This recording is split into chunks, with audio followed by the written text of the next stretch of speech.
সংস্কারের পথ। এখন এই স্থিতায়ন থেকে যদি আমার ঘুরে দাঁড়ানোতে যেতে হয় তাহলে, এবং ঘুরে দাঁড়ানো বলতে আমরা বুঝছি যে এখানে জিডিপি গ্রোথ হতে হবে, প্রবৃদ্ধি হতে হবে, বিনিয়োগ বাড়তে হবে, আপনার রপ্তানি বাড়তে হবে, আপনার এখানে কর্মসংস্থান হতে হবে এবং সামাজিক সুরক্ষাকে বাড়াতে হবে। এইটাতে যদি যেতে হয় তা পথটা হলো সংস্কারের পথ। ওই দেখেন সংস্কারের তালিকাটা বেশ লম্বা।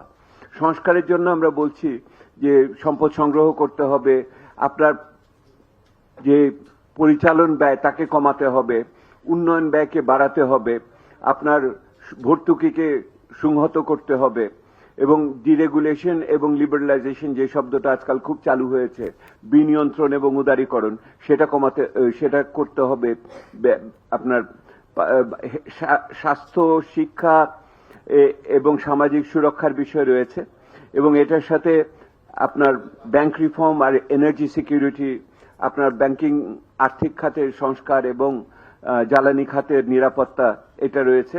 এর পাশাপাশি আপনারা জানেন যে বিভিন্ন অঞ্চলে এখনো যে সমস্ত বৈষম্য রয়ে গেছে, অঞ্চল ভিত্তিক সুষমকরণ, IMF এর তালিকা আসছে সামনে, নতুন চুক্তি আসছে, সেখানে কিছু আপনার শর্তাবলী থাকবে এবং এলডিসি থেকে বেরোনোর জন্য প্রস্তুতির বিপদ। এই এতগুলো কিন্তু সংস্কার যদি না হয় তাহলে এই স্থিতায়ন থেকে আমরা ঘুরে দাঁড়ানোর ক্ষেত্রে যেতে পারবো না।